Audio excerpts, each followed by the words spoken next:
In 1990, my daughter Alicia walked out of our home and never came back. She was 18, just graduated with her whole life ahead of her.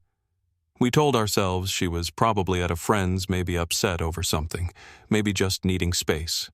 But by nightfall, when her room stayed quiet, her bed untouched, and her toothbrush still dry, I knew. I didn't say it out loud. I couldn't. And for 22 years, I never stepped into her room again.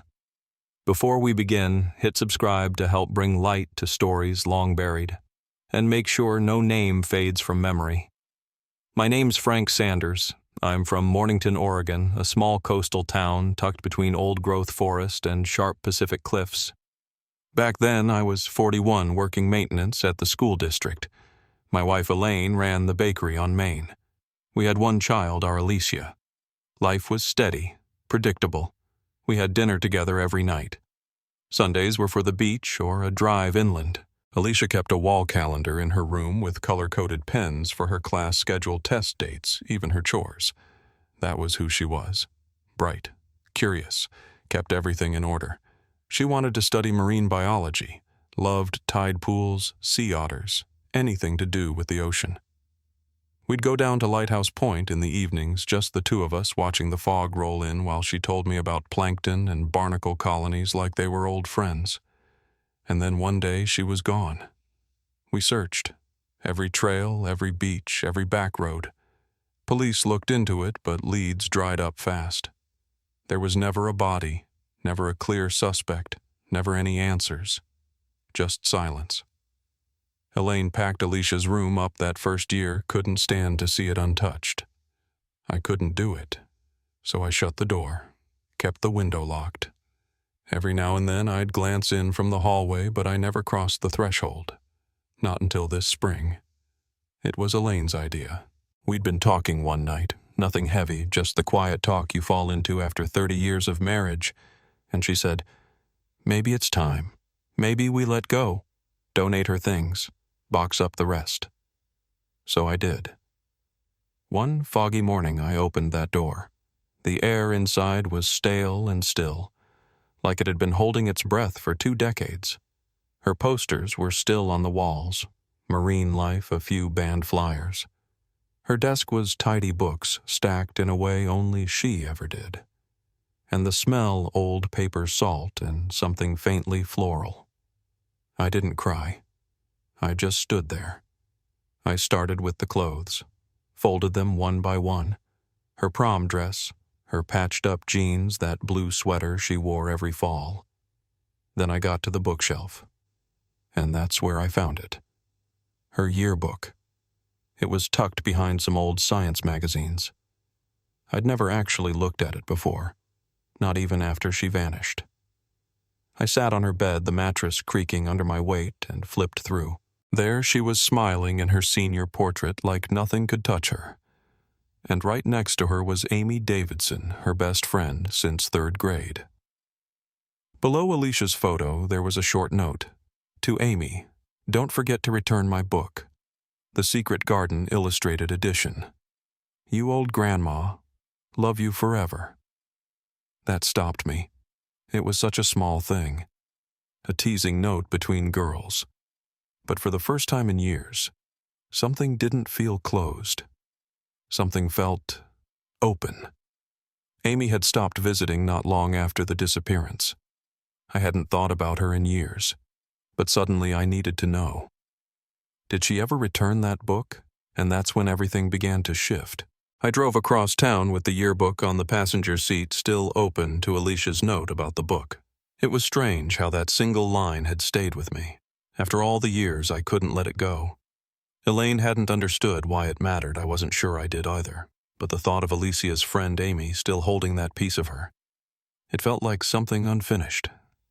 I followed the directions Elaine had given me out past the edge of Mornington's town center to a small, quiet stretch where a few camper trailers were parked near the woods. It was a modest spot, half hidden by trees, the kind of place most people didn't notice unless they were looking for it. I parked and walked until I found the one she'd mentioned, a blue and white camper with a pot of tired daisies sitting by the door. I hesitated for a second, then knocked. When she opened the door, I didn't recognize her at first. Amy Davidson had been a teenager the last time I saw her, bright-eyed, fast-talking, always bouncing between our house and the beach with Alicia. Now she looked like someone who'd had to live through more years than she expected. Her face was lined, her hair streaked with gray, and for a moment she just looked at me like I was a stranger. Then something clicked. "Mr. Sanders?"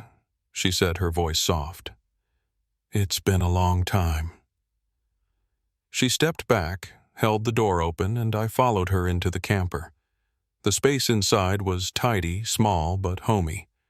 There were old photos taped to the walls, a few worn books, and a pair of mugs drying on the counter. She offered me coffee, and I said sure.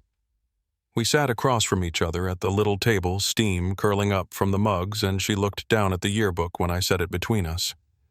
"I remember this," she said quietly, her fingers tracing the cover. I turned to Alicia's profile page and pointed to the message she'd written. Amy read it, smiled faintly, and nodded. She always called me Grandma when I forgot stuff. I asked if she ever returned the book, and Amy stood without a word, walked to a low cabinet near her bed, and opened it. After a bit of searching, she pulled out a copy of The Secret Garden Illustrated Edition, just like Alicia had mentioned. The edges were worn, the spine cracked, but she held it with a kind of reverence. "I never gave it back," she said. "After she disappeared, I just couldn't let go of it. It's the last thing of hers I have." She offered it to me, but I shook my head. "No," I told her. "You keep it." I flipped it open anyway, just to look. Tucked inside was a torn page from a teen fashion magazine folded in half like a bookmark. The image was of a young male model, probably no older than Alicia had been at the time, posed in a summer outfit. Something about him looked familiar. I pointed to the photo and asked, "Do you know who this is?" Amy leaned over. "Jason Murray," she said. "He was in our class." The name clicked. I remembered seeing him in the yearbook vaguely. Amy told me he'd been modeling back then. Still did, apparently now ran his own fashion line. "You were dating him, weren't you?" I asked, thinking back to something Elaine had once mentioned in passing. Amy's expression changed right away. "No," she said firmly. "I never dated Jason. Didn't even like him, honestly. That caught me off guard." "I thought he was Alicia's friend," I said. "Or at least someone she mentioned." Amy shrugged. "Back in junior year, yeah, he had a thing for her. But it didn't last. We both thought he was kind of off.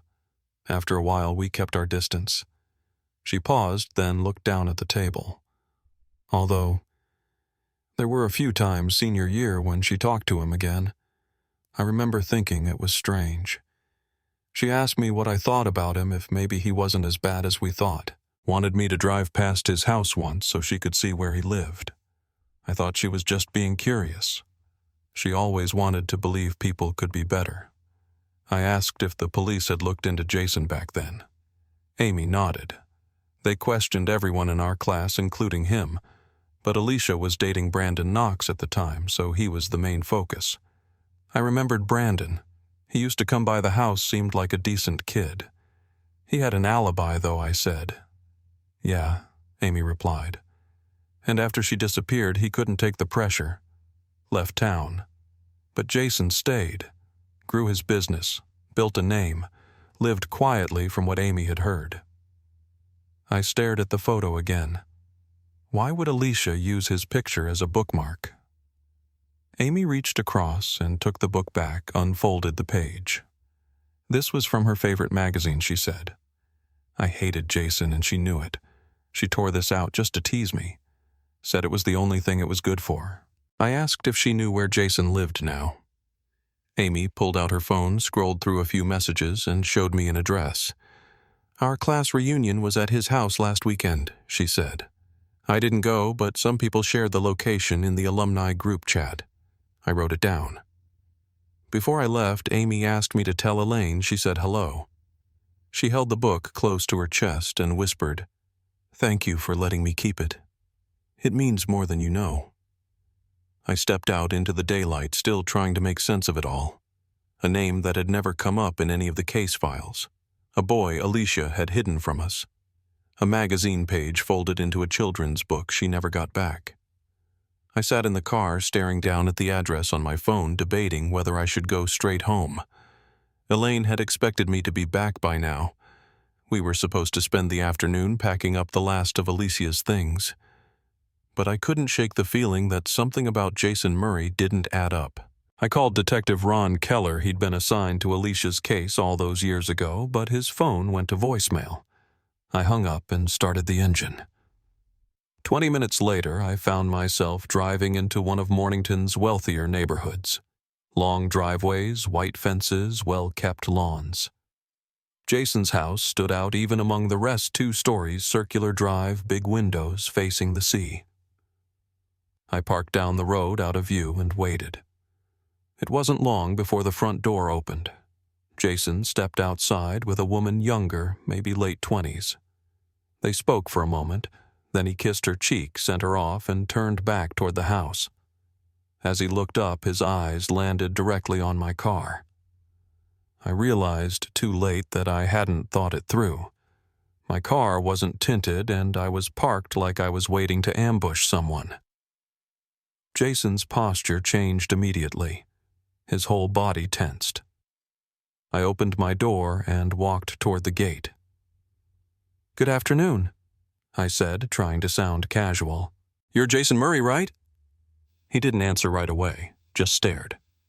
"Who are you and why are you watching my house?" he asked, voice sharp. "I'm Frank Sanders, Alicia Sanders' father. You were in her graduating class." Jason's expression hardened. "What do you want?" I told him I'd heard they were once close, that I was just trying to understand the last months of my daughter's life. From who he asked. Amy. She didn't even show up to the reunion. I stayed calm, told him I wasn't there to start anything. I just wanted to ask about Alicia. Jason's tone changed. Defensive. Cold. "I barely knew her," he snapped. "Never dated her. Told the police that already. Don't appreciate being questioned again. I hadn't even suggested dating. But the way he emphasized it so quickly, so harshly, it didn't sit right. He kept talking, brushing me off, saying he needed homework help once, maybe borrowed money. Nothing else. But he couldn't stop fidgeting. His weight shifted. His eyes darted to the street like he was worried someone would see us. "I have a reputation now," he muttered. "Don't need reporters spreading rumors." He turned and walked back to the house, telling me I should leave. Said he had nothing else to say about Alicia. I stood there for a long time after he went inside. Something about his reaction didn't feel like grief or discomfort. It felt like fear. I drove off, but I didn't go home. I didn't call Elaine. I found myself heading toward the funeral home in town. If we were really going to let go, I thought maybe we should plan something, some kind of service, even without a body. I picked up a few brochures. But when I stepped back outside, something across the street stopped me cold. Jason Murray, walking out of a hardware store, shovel in one hand, a small wooden box in the other. A few minutes later, he came out of the flower shop next door. White hyacinths, Alicia's favorite. He didn't see me, got in his car and drove off, and without thinking, I followed. He turned left off the main road, heading toward the bluffs. I stayed a few car lengths behind, far enough not to catch his attention. That stretch of coastline wasn't somewhere people usually visited in early spring, too cold, too damp, and the wind off the water cut straight through you.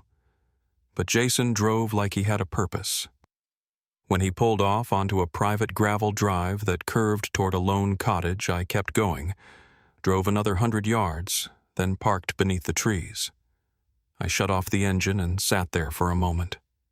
The wooden box, the shovel, the hyacinths. All of it sat heavy in my mind.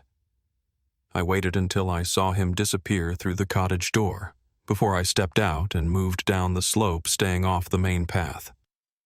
From behind a cluster of scrub pine, I watched as he came out again with a garden trolley. The box was inside. So were the flowers. He started walking away from the house, following a footpath that led out toward the edge of the cliffs. I kept low, following parallel through the brush. The path wound along the bluff's edge, uneven and narrow in places, overgrown in others. Eventually, it opened up to a wide clearing with a full view of the Pacific. He stopped there, looked around, waited, then set down the box and started digging. The soil was packed hard, more rock than dirt. It took effort, but he worked like he'd done this before, methodical, quiet. I stayed behind a large boulder near the edge of the clearing, close enough to see, but not hear. After a while, he stopped, reached into the box. From where I stood, I couldn't see what he held, but the way he looked at it, staring for long stretches, flipping through something in his hands. It wasn't casual. It looked personal. He pulled out a few sheets of paper, maybe letters, maybe photographs. A gust of wind came up and a handful slipped free. He swore under his breath and scrambled to catch them before they blew off the cliff. When he finally managed to collect them all, he placed the bouquet on top of the box and started filling in the hole. When he was done, he stood for a moment silent, his hands at his sides. Then I heard him say it, just above the sound of the waves. "I think you can hold these memories now, Alicia." My foot slipped against a patch of gravel. I caught myself against the tree beside me, but I didn't move, didn't breathe. His head jerked up and he stared straight toward the tree line. "Hello," he called. "Someone there?" He took a few steps forward, scanning the clearing. The shovel was still in his hand. I stayed still. He stood there a while longer, listening. Then he muttered something to himself, something about the wind, and backed off. But instead of returning down the path, he started walking the perimeter of the clearing, circling around like he was checking for movement. I ducked low and stayed behind the rocks until I saw him turn and walk back to the cottage. He leaned the shovel against the siding and disappeared inside. Then minutes later, his car pulled out and headed back the way he came. I counted to 100 before I moved. My hands were shaking a little, but my mind was clear. I walked out to the fresh dirt and looked down at the mound. The soil was damp, newly packed. I couldn't walk away. I had to know what he buried. I circled back to the cottage, grabbed the shovel, and returned to the clearing. Each time the blade hit the earth, I expected to hear a car or footsteps or his voice, but the only sound was the wind moving through the pines and the ocean below. I dug slowly, careful not to damage whatever was inside. The first thing I saw was the flowers flattened slightly by the weight of the soil. I set them aside. Then the tip of the shovel hit wood.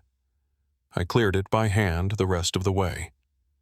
And then, behind me, I heard him. "I knew someone was out there," he said. I turned, and Jason was standing just beyond the rocks, not 10 feet away. I was right. His face was tight, his jaw clenched. "You shouldn't have come back." He started walking toward me. I stayed where I was, one hand still on the shovel. "I heard what you said." I told him. "You said her name. What is this? What are you burying out here?"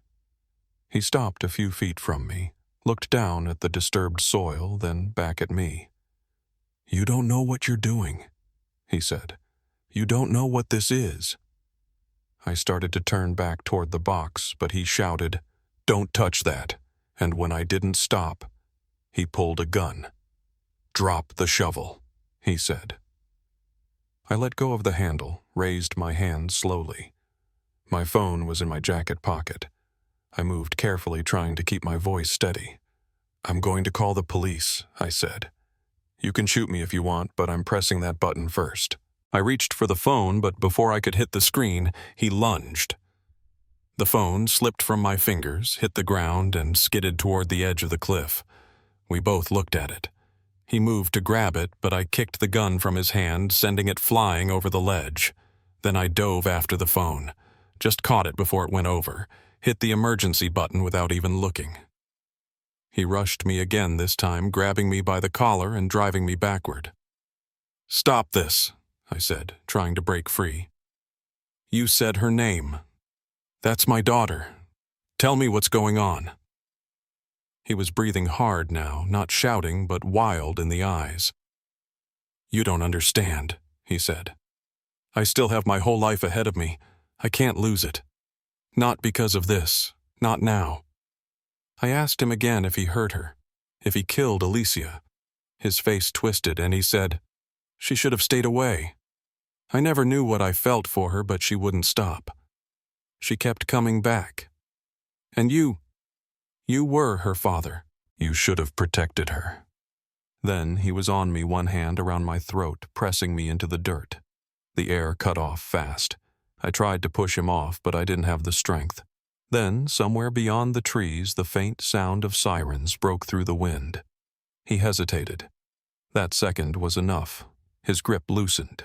He looked toward the noise panic blooming across his face. I rolled free, coughing hard. When the officers arrived, they were shouting commands, weapons drawn. Jason dropped to his knees, hands raised. They cuffed him without a fight. One of the officers came over to me, asked if I was okay. I nodded. I pointed toward the mound. He buried something, said Alicia's name. My daughter went missing 22 years ago. The officer's eyes changed like she recognized the name. Sanders, she said. Hang tight. Let me get someone over here. Minutes later, a detective introduced herself, Ramirez. She took my statement quietly, without judgment. I told her everything, from the yearbook to the flowers to the fight at the edge of the cliff. She listened, then looked over at the disturbed earth. Let's see what's in the box, she said. The forensics team moved in carefully. The first thing they lifted was the bouquet. Then they opened the wooden box. Inside was a stack of papers, notes, printed messages, a few old photographs, and something that looked like a doll made from yarn and wool. The detective reached in with gloved hands and pulled out the top page. She read for a while, then looked at me. These messages, she said, they're between Alicia and Jason. Looks like they had a secret relationship for almost a year. I stared down at the open box, unsure what to say.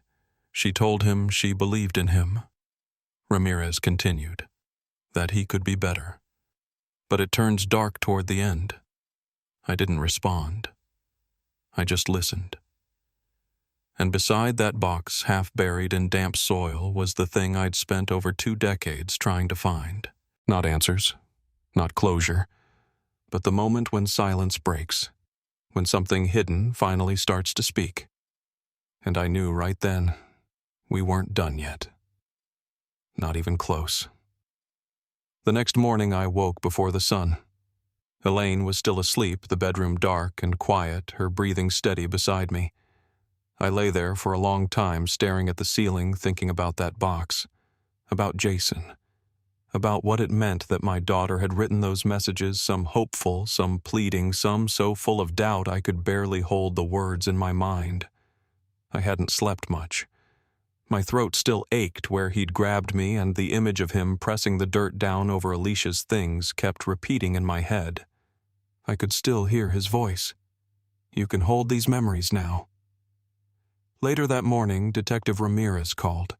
She told me they were beginning a wider search of the property and the surrounding woods. She said they'd start looking for disturbed soil or anything else that stood out. Her tone was calm but clipped. Professional. She thanked me again for pressing the emergency alert when I did. Said if I hadn't, things might have gone a different way. After we hung up, I sat at the kitchen table with my coffee growing cold in front of me. Elaine came in just as the sun started to break through the clouds. She stood in the doorway for a moment before she spoke. You didn't come home last night, she said quietly. I nodded. I went out to the bluffs. I followed Jason. Her expression didn't change, but I saw the flicker in her eyes. I told her what had happened carefully, step by step, the way you would read from a report. When I got to the part about the wooden box and what the officers found inside, she sat down across from me and didn't speak for a long time. I thought we were done searching, she finally said. I thought we were going to let her go. I didn't answer. I didn't know how. That afternoon, I went back to Alicia's room. I stood in the doorway unsure whether I'd be able to walk in again, but I did. I pulled open her desk drawers, flipped through her school folders, trying to piece together anything that might connect to Jason. There wasn't much. A few receipts from the bookstore, a note from one of her teachers. Nothing out of the ordinary. But I kept going because part of me still didn't understand how Elaine and I had missed all of it. That night, I couldn't shake the feeling that something about the timeline didn't sit right. Alicia had been dating Brandon Knox when she disappeared. Everyone remembered that. They'd been together for months. I remembered how often he used to come to the house, how she'd get quiet whenever I asked about him. But the messages in that box, they didn't end when Jason faded from her life. They kept going. There were pages printouts where Jason had responded days, maybe even weeks before she vanished. I didn't know where he'd gotten her number or why she'd replied, but something kept drawing her back in. I called Amy that evening. She picked up on the second ring. I told her what I could, careful not to share more than the detectives might have wanted. But I needed to ask. "Do you remember Alicia saying anything about going out to that cottage?" I asked. Ever mentioning the cliffs, Amy was quiet. "No," she said. "She never told me anything about Jason after junior year. I thought she was done with him. She started dating Brandon, and that was it." There was a pause, and then she said something that stopped me. "But I do remember. There was one night she asked me to drive past his old house. She said she wanted to see if he still lived there. She didn't get out of the car, didn't say a word the whole time, just stared. I asked her when that was. She didn't remember exactly. Late spring, she said. Right before graduation."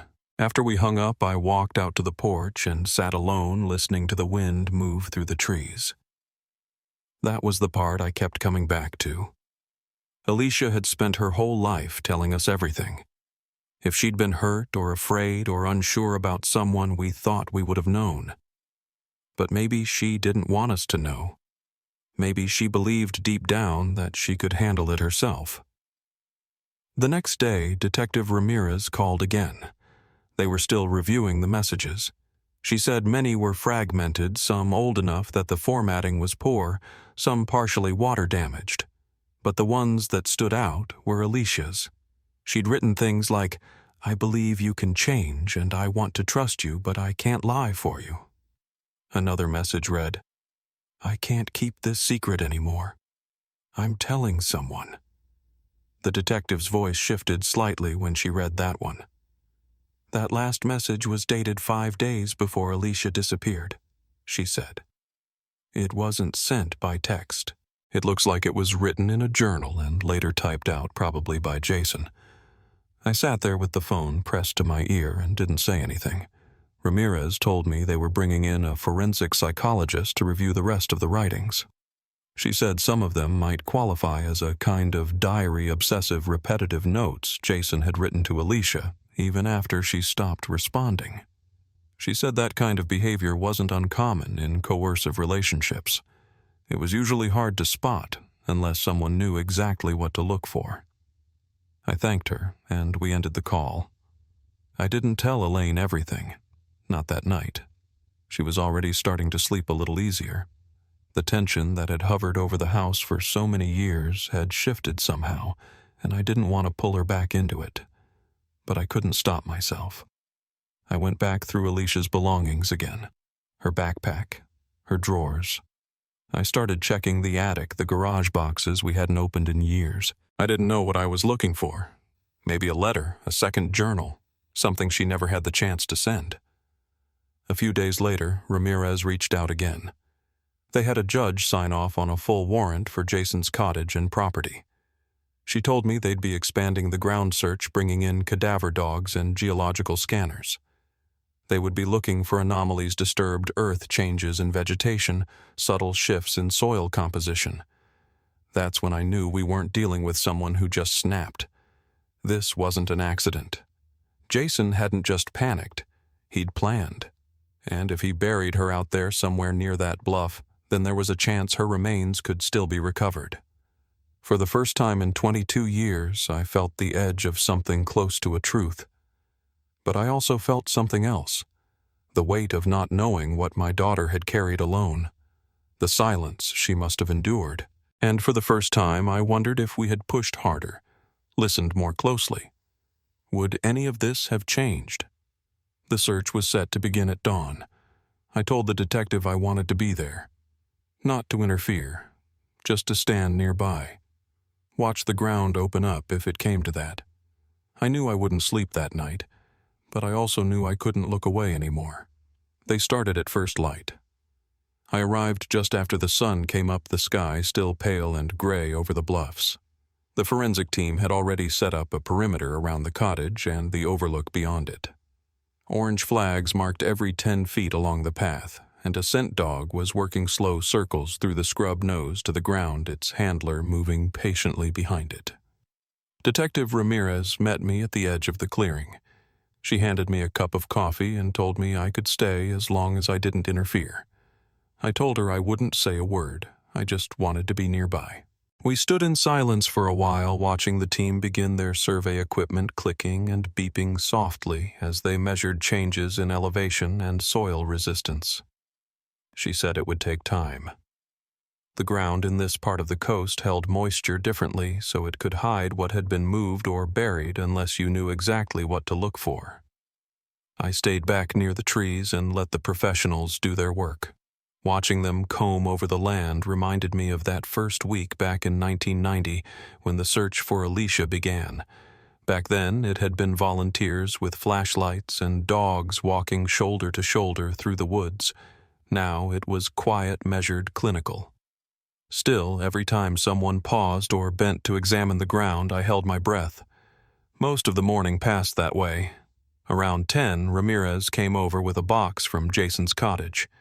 They'd started cataloging items inside, and she thought I might be able to identify something. I wasn't prepared for what I saw.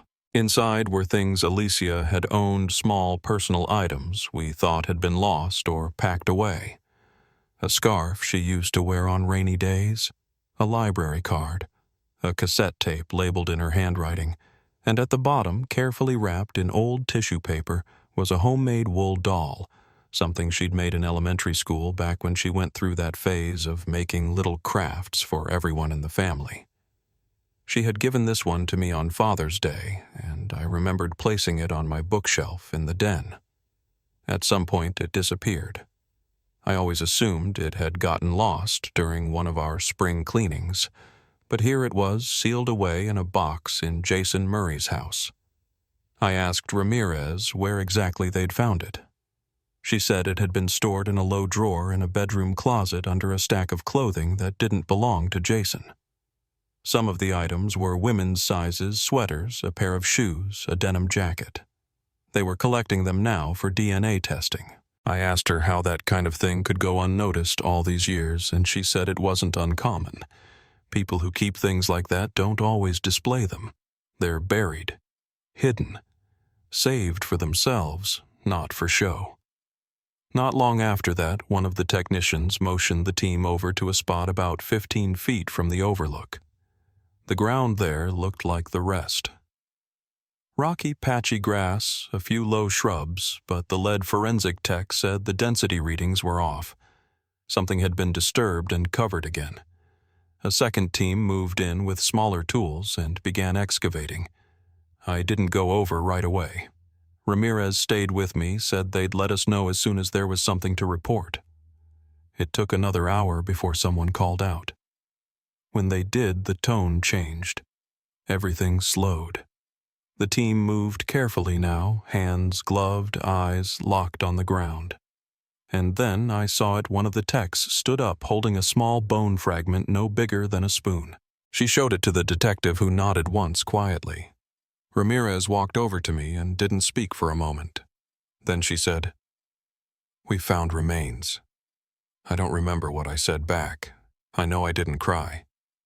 I think I nodded. My legs didn't want to hold me up, but I didn't sit down either.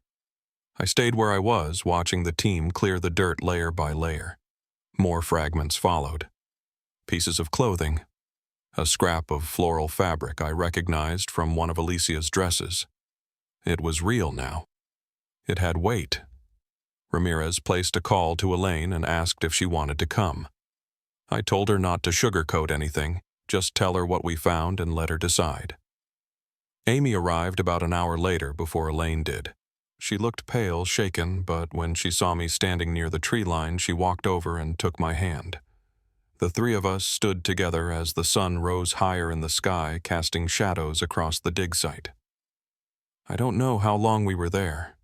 The air felt still. The only sound was the rustling of gloves, the careful brushing of soil. At one point, Amy whispered, "Why didn't she tell me I didn't answer?" There wasn't one. She said, "We used to talk about everything, even the stupid stuff. Boys, teachers, what kind of car we wanted. How could I not have seen it?" Elaine arrived late in the afternoon. She didn't cry either. She stepped out of the car, looked across the field, and walked straight to me. I told her it was confirmed that the forensic team was documenting everything and that we'd have a clearer picture in a few days. She nodded and kept her eyes on the ground. Later, as the sun began to drop and the team packed up for the day, she said quietly, "We're taking her home. No matter what it takes. She's not staying here another night in this place." Ramirez promised us the remains would be transported to the state lab, but once they'd completed their analysis, Alicia would be released back to us. Elaine said she didn't want a cemetery plot. She belongs to the ocean, she said. She always did. I didn't argue. That night back at the house, I sat on the edge of Alicia's bed again, the same place I'd been the day I found the yearbook. It hadn't changed, but I had. The not knowing had ruled our lives for so long that I'd forgotten what certainty felt like. And now that it was here, I didn't know how to hold it. Elaine came in after a while and sat beside me. She held a framed photo of Alicia, one of the candid ones, not the senior portrait. It showed her laughing hair blowing sideways, a tide pool in the background. Elaine didn't speak, just placed the frame gently on the bed. Then she said, "I don't want to bury what he did, but I do want to bury her in peace." We didn't talk about Jason that night. We didn't need to.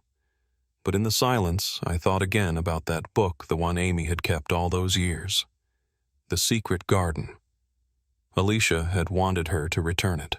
Maybe not because she needed it back, but because it meant something between them hadn't been closed yet. And I started to wonder if Alicia had hidden parts of her life from the people closest to her. What else might still be out there? Not in a box or beneath the dirt, but in memory, in silence, in the pages no one ever thought to read.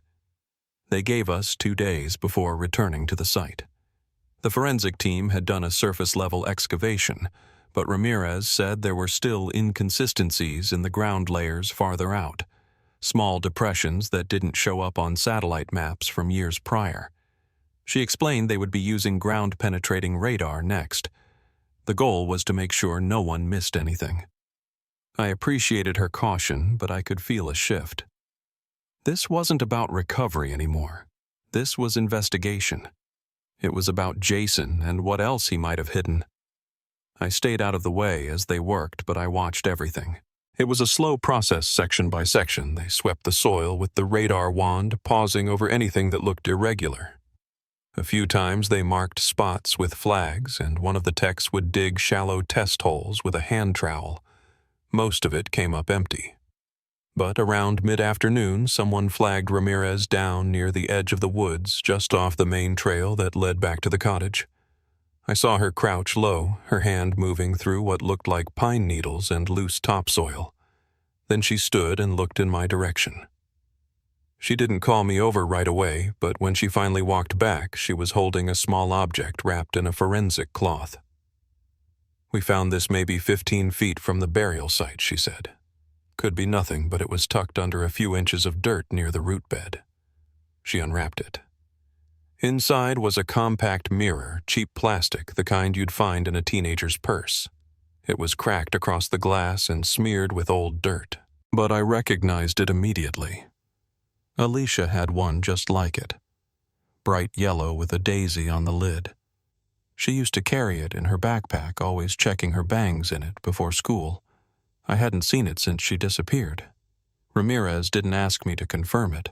I think she could tell by my face. Later that evening, after the team packed up and we returned to town, Ramirez invited me to the station. She said there were more items from the box we hadn't gone through yet, things that needed context. She had cleared out a small interview room, laid out folders and evidence bags across the table, and let me take my time. Most of what I saw was difficult to process fragments of pages torn from notebooks, some printed emails, and several old photographs, the kind that had to be developed at a drugstore. Most were of landscapes, beaches, cliffs, ocean views. But one taken from the interior of the cottage showed a girl with her back to the camera sitting on the edge of a bed. Her posture was slumped, her arms pulled around her stomach like she was cold. You couldn't see her face, but her hair was unmistakable. Long, wavy, with the same uneven trim she always gave herself with dull scissors in the bathroom mirror. I asked Ramirez where the photo came from. She said it had been inside a manila envelope at the bottom of the wooden box. No date, no writing on the back, just that single image. I asked her if they could confirm when it was taken. She said not precisely, but the photo paper type had been discontinued in the late 1990s. That placed it close, possibly within days or weeks of Alicia's disappearance. I went home that night with the envelope still in my mind. I sat in the living room with Elaine. She didn't ask me about the photo, and I didn't offer. We just sat there, the television on, but muted. Around 9, Amy called. She said she'd been thinking there was something that had been bothering her. Back in their senior year, Alicia had skipped school once. Just a single day. Not something she usually did. Amy had assumed it was nerves about graduation, or maybe a fight with Brandon. But now she wondered, could that have been the day she went out to the cottage? I asked her if she remembered which month it happened. May, she said, near the end of the year. That lined up. Alicia had disappeared in early June, just weeks later. I thanked her, and after we hung up, I found myself walking to the back of the house. There was a storage bin in the hall closet, one I hadn't opened in years. Inside were a few of Alicia's school calendars, monthly ones she used to keep on the corkboard above her desk. One from her senior year had a day marked in yellow highlighter library off campus, but she never checked out a book that day. I called Ramirez the next morning. She said they could pull old traffic camera data from town, but 1990 was a long time ago. Still, she'd ask someone in records to try. While we waited, Ramirez told me they'd started going through Jason's phone. Most of it had been wiped, but the techs were working on restoring old backups. She said one of the strangest things they found was a folder labeled Garden. Inside were scanned pages from Alicia's notes and journals. A few were copied line by line. Others were reworded like he'd tried to rewrite her thoughts in his own language. One page read, "She said she wouldn't tell. She looked me in the eye and said she forgave me. That's when I knew she still loved me."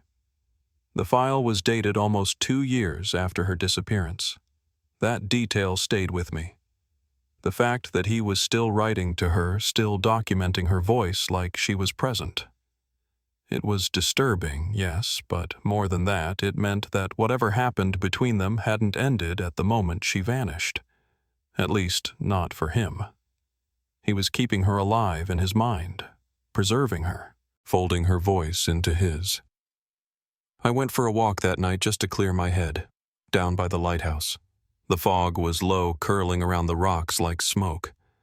I found myself staring out at the sea, and I thought about how small that cottage looked from the water, like it wasn't part of anything, just a dot on the edge of the world. I wondered if Alicia had looked out from that same spot, if she'd stood at the cliff's edge and thought about calling for help, or if she ever believed she'd make it home. I didn't sleep well.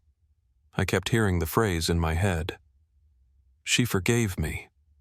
It didn't sound like Alicia, not the girl who once wrote letters to the editor about endangered species, or who stood up in front of the school board when the biology lab refused to order updated textbooks. She wasn't passive. She didn't just accept harm. So either Jason had rewritten her words, or he'd imagined them entirely. The next morning, Ramirez called again. They'd found a second wooden box buried beneath a stone slab behind the cottage, one that hadn't shifted much over time. It was sealed tight, water-damaged, but intact. She said they were opening it that afternoon. She didn't say what she thought might be inside. She didn't have to, and I knew I'd be there when they did. The box was heavier than anyone expected. It had been buried flat beneath a thick slab of stone wedged into the earth like someone wanted it to vanish for good. It took 2 officers and a crowbar to lift the lid. Ramirez didn't let me get close at first protocol, she said, but I stood in the doorway of the forensic tent and watched everything. Inside, they found a blanket first, wool-striped frayed at the edges. Ramirez held it up with gloved hands. Then came the notebooks, 4 of them. Not store-bought, but handmade, stitched together with fishing line. The pages inside were uneven, some torn from old journals, some from printer paper. On the cover of one, written in careful cursive, were the words, Book 1. No date, no name, just that. They scanned the first few pages there on site, flipping through with slow, deliberate hands. Ramirez turned to me and asked if Alicia ever kept a diary. I told her I wasn't sure. She used to write in the margins of her textbooks, sometimes jot thoughts into a school planner, but she never shared anything personal. Elaine said once that Alicia was like her mother, that way, private interior. I asked if I could see one of the pages. Ramirez hesitated, then handed me a scan-out of the first entry. The paper smelled faintly of mildew. The handwriting wasn't Alicia's. It was neater, more deliberate. At the top of the page in block print it said, Day 4. She stopped speaking. I don't know how long I stared at that line. The entry below it described a routine 2 meals short walks monitored time by the window. It read like someone documenting an animal. Today she accepted the eggs but refused the toast. No screaming, no talking. Eyes stayed closed. There was no name used, but every detail pointed to a girl kept inside, observed daily. I asked how many pages were like this. Ramirez said the books spanned close to a year. Then she looked at me and said gently, he was writing to himself, or maybe to justify it. But this isn't a confession. It's a record. The more they read, the clearer it became. Jason had kept Alicia alive, hidden for an extended period. The cottage was only part of it. According to the notebooks, he moved her several times. Once to a shed he called the warm room, once to what he described as the root cellar by the West Trail. That last location wasn't listed on any map. We searched for hours before finding it a low concrete bunker dug into the hillside, mostly covered by vines and sand. The door had rusted shut. Inside were more of Alicia's things. A cracked Polaroid, a shoe, a water-stained paperback of Wuthering Heights with her name still faintly visible inside the cover. There were scratch marks on the interior wall, tallied lines, dozens of them, etched just below eye level. I stood in that small room longer than I should have. The air was damp, full of earth and iron and rot. It didn't feel like a place where someone lived. It felt like waiting. Elaine came down with us the next morning once the path had been cleared. She didn't say anything when she stepped inside, just took it all in. After a while, she reached out, touched the spine of the book, and whispered, she read this in school, hated the ending. Then she turned and walked out. Amy couldn't bring herself to enter. She stayed at the tree-line, arms folded tight across her chest, rocking slightly like she was bracing against wind. Ramirez had someone from behavioral analysis review the notebooks. They confirmed what we already suspected. Jason was fixated on Alicia not just as a person, but as an idea. He referred to her as the keeper more than once. He believed she held something sacred. There were passages that described dreams where she forgave him, offered him water, smiled while saying his name. There were also entries that hinted at punishments. Long silences, removal of light food withheld for days. But never rage. It was always written like maintenance, correction, control. I asked Ramirez if any of it would hold up in court had Jason lived. She said maybe. Enough for a psychiatric review, definitely enough for kidnapping and unlawful confinement. But the rest? It would have been complicated. No cameras, no witnesses, just the words of a man who wasn't here to defend or explain himself. She paused before saying the next part. But we're not here to convict a ghost. We're here to tell the truth. Amy spent that night at our place. She didn't want to be alone. After Elaine went to bed, we sat in the kitchen.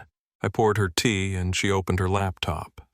Said she'd found something strange in the digital archives, an old message board for alumni of the local high school. In a thread from 1999, someone had posted a blurry photo of a girl standing outside a thrift store in Oregon. The post was titled, "Does this look like Alicia H?" The replies were skeptical. Some cruel. One person claimed to be Alicia herself, but the syntax felt off too flat, robotic. Another comment just said, "Leave her alone. She's free now." Then the account was deleted. Amy said she thought about ignoring it, but something about the photo nagged her. She asked if we had access to any of Alicia's old clothing, anything that might match. I remembered a red canvas jacket from a camping trip. Elaine found it boxed away with Alicia's childhood things. In the photo, the girl wore the same jacket, same embroidery on the shoulder. Ramirez agreed to run the image through facial recognition. It wasn't conclusive, but the match confidence came back at 78%. Too low for evidence, high enough to ask questions. That's when the theory shifted. Maybe Jason hadn't killed her immediately.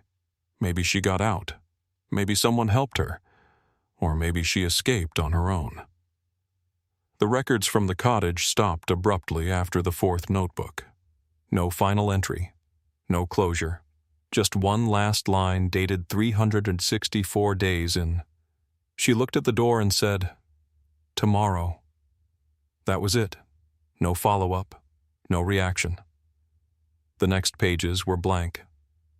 I didn't sleep that night. Neither did Amy. Around 3 a.m., she whispered from the couch, "What if she's still out there?" I didn't answer. I just watched the light from the porch cast long shadows against the floorboards. For the first time since we'd found the remains, I wasn't sure who we were mourning. A girl who had died too young, or a woman who had survived and chose to disappear. The article came out on a Sunday. Front page, just under the fold, unsealed files. Point to pattern of grooming abuse by missing local man. It had been written by a journalist from Portland who'd followed the case from the beginning, one of the only ones who'd ever asked for interviews off the record, who'd bothered to call Alicia by her full name, instead of referring to her as the missing girl. The article laid out everything the sheriff's office had confirmed over the past few months. That Jason had been the focus of a reopened investigation in the late 90s.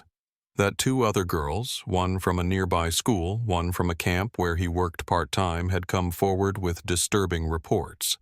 That those reports had been dismissed or quietly filed away.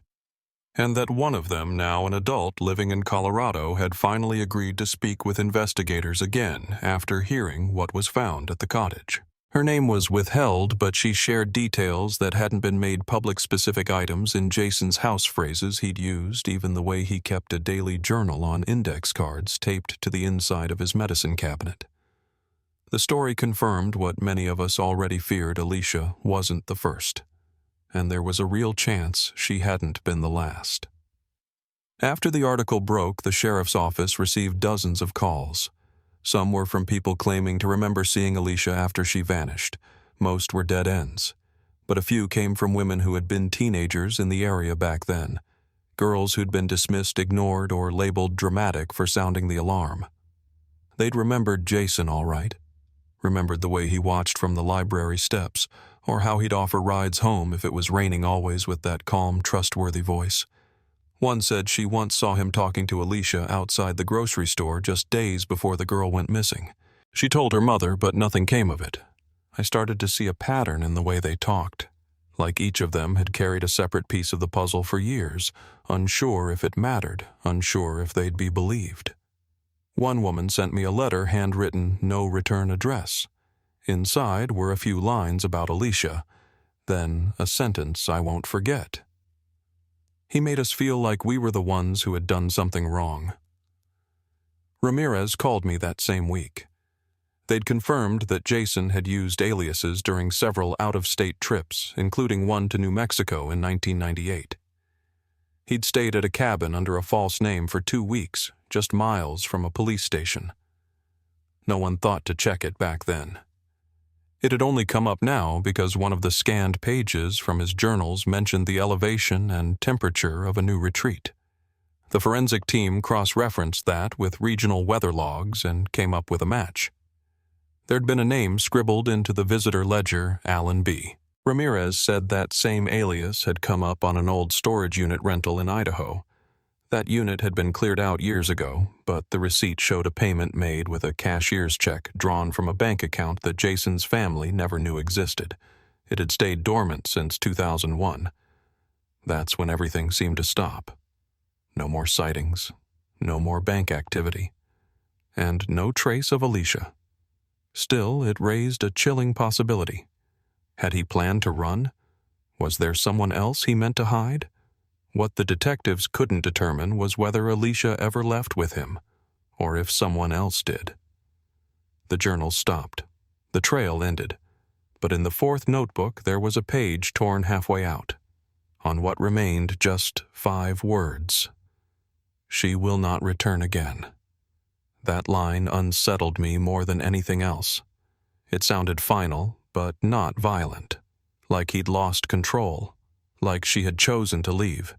And it changed the way I started to think about the last few years of her life.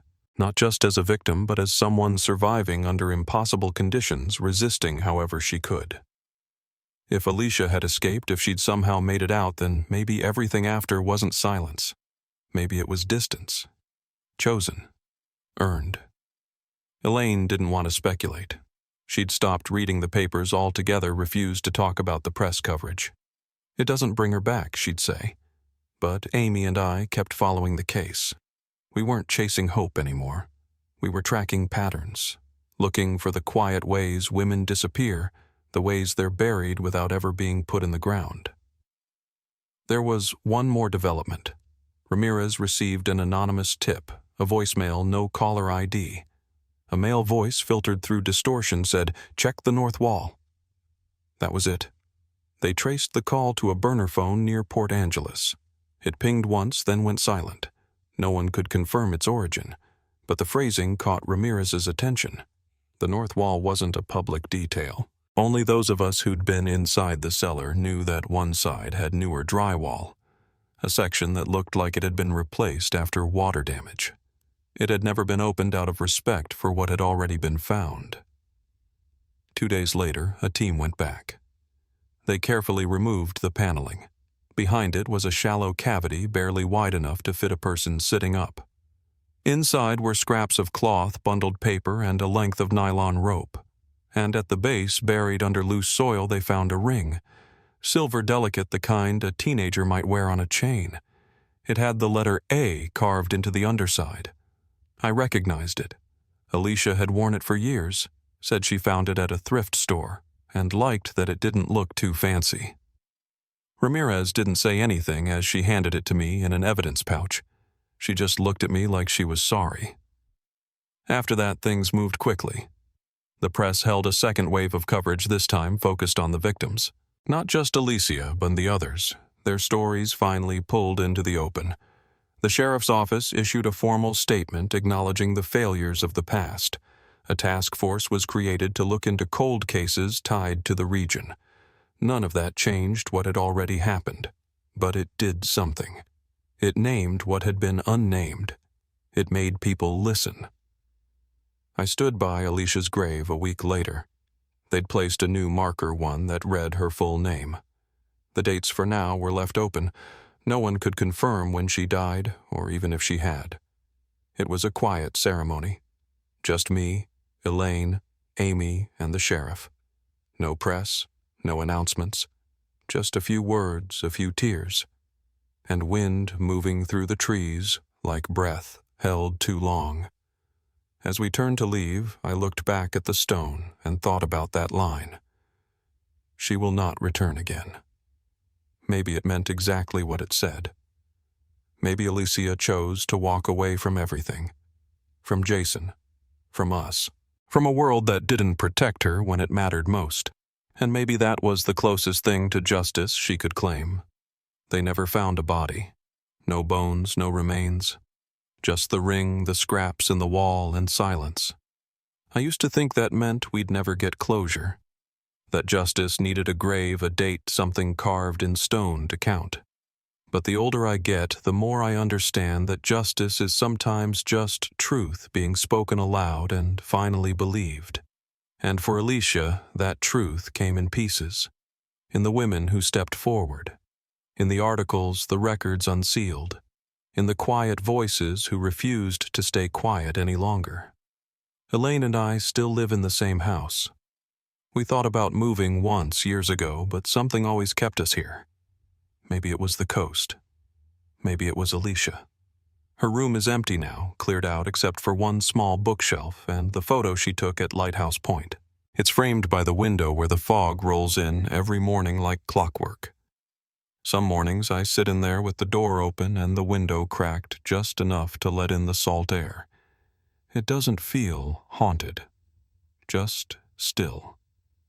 Amy moved out of state not long after the second article ran.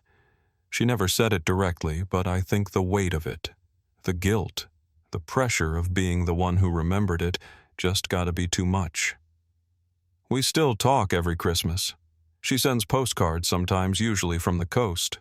Always says, the ocean's still here. I think that's her way of saying Alicia's still here too, in a way. As for Ramirez, she stayed on with the sheriff's department through the task force. We've talked a few times since everything came to light. She told me that cases like this change the way departments handle missing teens now, especially when girls go missing without a trace. She said Alicia's name has come up in training seminars, in lectures, in policy changes. That used to feel strange to me, like she was becoming a case file instead of a daughter, but now I see it differently. Alicia isn't lost in those mentions. She's being carried forward. There are things I'll never know. Whether Alicia was kept in that cellar or somewhere else. Whether she escaped. Whether she left on her own or if someone helped her disappear. But I don't ask those questions as much anymore. What I hold on to now is this: she fought. However long she lived, wherever she went, she resisted. Even the way the journals ended with that torn page and those 5 words. It told me she changed something in him. She interrupted the pattern, and maybe that interruption saved someone else. I never imagined this story would unfold over decades, that we'd go from silence to suspicion to something like justice. It wasn't a single moment, it was a long unraveling. Painful, slow, but real. And that's what I've learned most. That sometimes what's taken doesn't come back. But what's hidden doesn't stay hidden forever. If Alicia is still out there, and I allow myself to hope she might be, I hope she knows we didn't stop looking. That we tried. That the truth did come out, even if it took too long. And if she's gone, then I hope she found peace before the end. I hope she knew she was loved. Thank you for listening, for holding space for a name that was almost forgotten. If this story stayed with you, consider sharing it so no child, no truth, and no silence ever gets left behind.